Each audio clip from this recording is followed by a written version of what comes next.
Welcome to the Catholic Sobriety Podcast MINISODE. These shorter episodes provide quick tips and information that you can refer back to when you need it most, so you can achieve and maintain your desired level of sobriety. I am your sobriety coach and host of this podcast, Christy Walker. Let's get started. Hey guys, it's so great to be here with you again today. Because this is a mini-sode, I'm just going to jump in with a question that I often get asked by clients and other people who are seeking to drink less or not at all. And that question is, what do I do when I tell a friend or a family member or maybe even a coworker that I have decided to eliminate or reduce the amount of alcohol that I'm consuming for my health, for my physical, mental, emotional, and spiritual health? And they don't quite react the way that I hope that they would. And that can be a negative reaction. That could be kind of like, well, you don't have a drinking problem. They can say all sorts of things that just don't feel very supportive. I don't know what you want them to say, but I'm sure you have something in your mind that you want them to say and they don't say it. And you just kind of walk away feeling like maybe they were judging you. Maybe they just don't get what you're trying to do. And, that happens.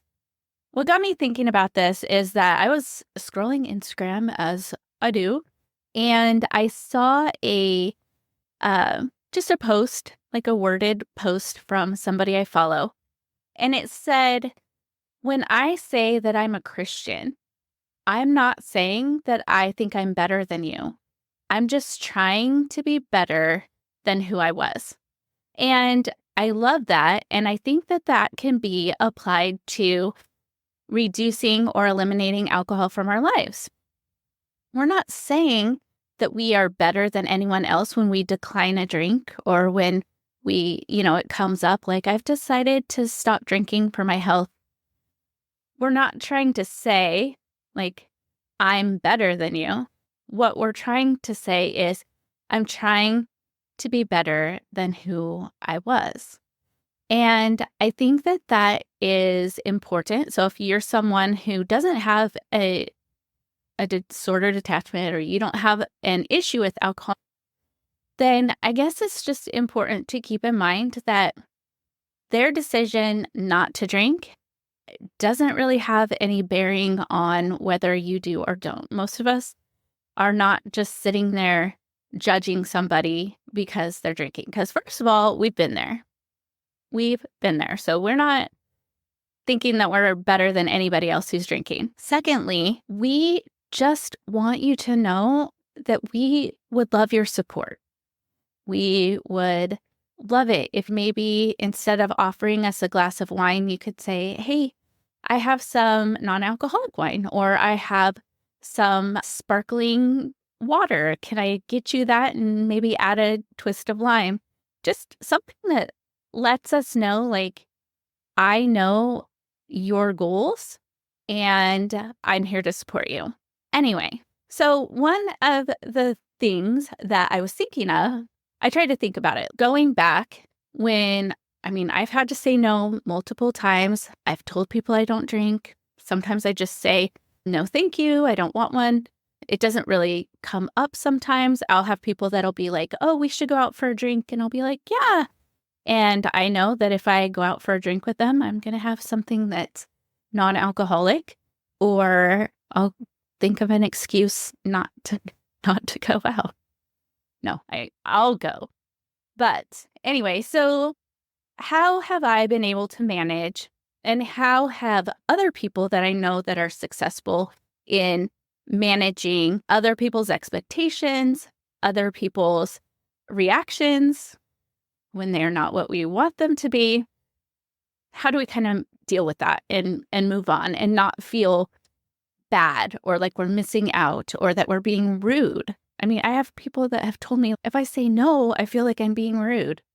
You're not being rude. If you are deathly allergic to peanut butter and someone offers you a peanut butter and jelly sandwich, That's not rude to say, no, thank you. I don't want peanut butter. I'll die.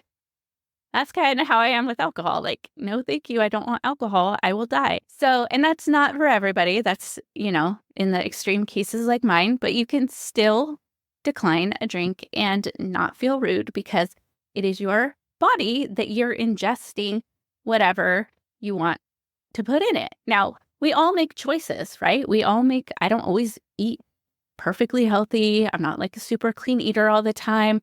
I get my nails done. We all make choices of things that are, that we know are probably not like great for our health. So one of the things that has really, really helped me through all of these years is that I remain very unattached to what another person thinks about what I just said, like declining a drink or letting them know, like, yeah, I don't drink in general.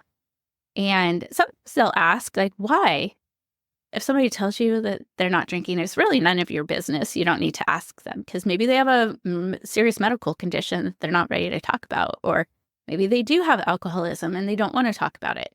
So questioning by saying why isn't like the nicest, most helpful thing. But if somebody does say why, you can always just have something that you say. For me, I'm like, I drank a lifetime of alcohol in my late teens and early 20s, so I'm good. I decided I don't need to have any more of that. But it could be like your health. It could be, I just have more mental clarity. I feel like I'm more productive when I don't drink. Whatever it is. Say what you want and don't say anything if you don't want to. But the way to get through these situations when people don't react in the way that you would hope or like them to react is to remain unbothered. So if you remain unbothered, you don't react. And if you don't react, then the topic usually kind of drops. So how do you do that? That sounds easier said than done, right? So my first tip for remaining unbothered is no response is sometimes the best response.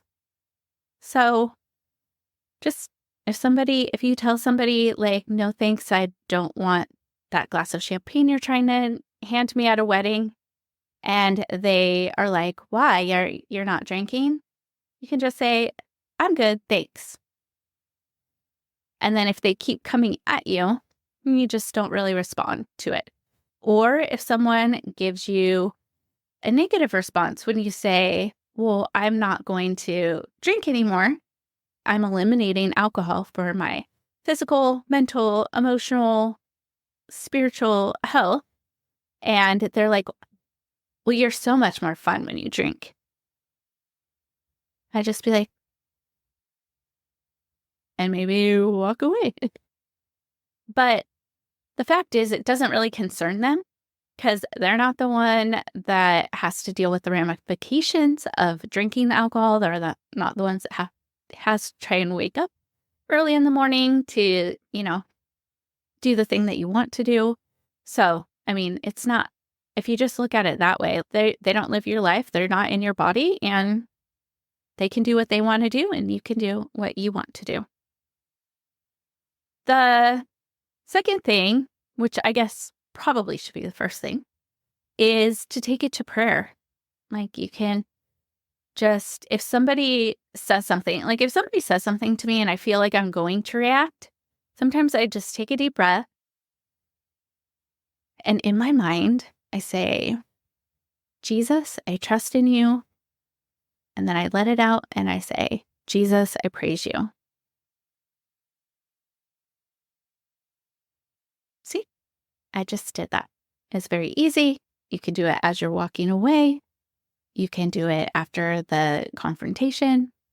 But if you just take it to prayer and let Jesus handle it, let him sort it out for you, you'll feel much better than if you reacted. Because sometimes we react and then we regret it. So just not reacting, just taking that moment to pray or just not giving a response. Those can be a really good tools in remaining unbothered. And then the third is a quote that comes from Lori Deschen, and she says, pause. Practice the pause. Pause before judging. Pause before assuming. Pause before accusing. Pause whenever you're going to react harshly, and you'll avoid saying things you'll regret later, which we just kind of talked about. So sometimes it's just taking a pause, not worrying or thinking about what the other person is thinking, not worrying or thinking about what they're thinking about you or what they're going to say. Just pause and just don't say anything that you will regret later. And I know that you'll be very thankful because I practice this, and I can tell you that 100% of the time, I'm glad that I paused and didn't actually say what I thought I needed to say at the time. Now, the next one is something that I practice with my clients. We usually go through protocols. So if you come to me, if you're a client or somebody that I'm working with, and you say, Christy, I have this wedding that I'm going to. I don't want to drink. I don't want to have any alcohol. My family, they're big drinkers. So it's going to be difficult for me to say no. But I really want to. I'm committed to it. I want to stay on this path of not drinking right now. And I just don't know how to do it. And so what we do is we go through what I call a protocol. A lot of coaches use this. I didn't make this up, but you develop a protocol. And what a protocol is, it's like visualizing what that experience is going to be like. What might people say to you? What might come up? And all of that sort of thing. And then just have a protocol. So let's say you're worried that your Aunt Barbara is just going to push champagne on you for the toast. Like, she is not going to take no for an answer.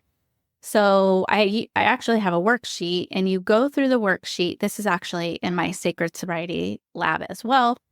And you go through the worksheet and develop a protocol of all the steps that you can take to kind of diffuse that situation so that you can maintain your goal to drink less. And the great thing is you end up walking away from that situation feeling a lot of peace, and you walk into the situation, like going to the wedding, feeling very equipped and strong to resist those temptations and walk away from the experience feeling really accomplished and knowing that you met your goal. The other thing with this is to visualize. So sometimes people will come to me with a lot of fear of like how people are going to react, what are they going to say, and those types of things. So we just talk about like what would be the worst thing that someone could say or do in that situation.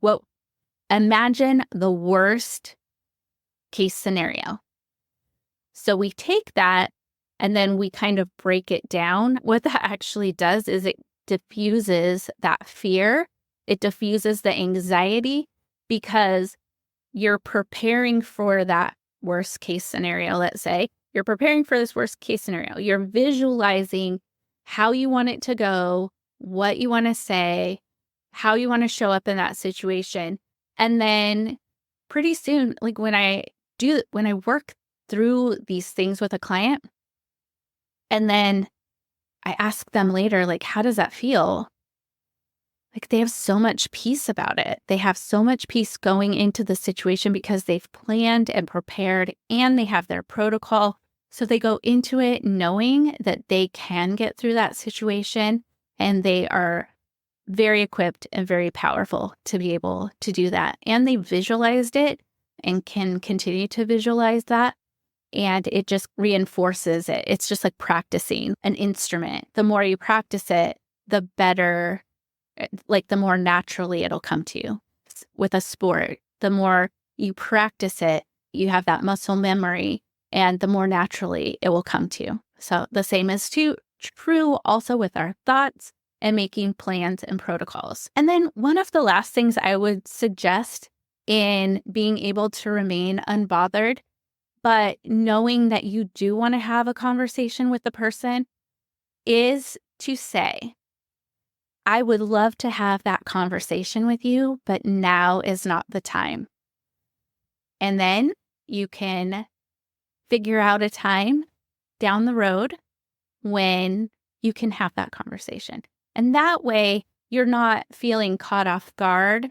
You're not feeling attacked. You've both had time to think about the situation. That person maybe has time to think about what they said to you and what you said.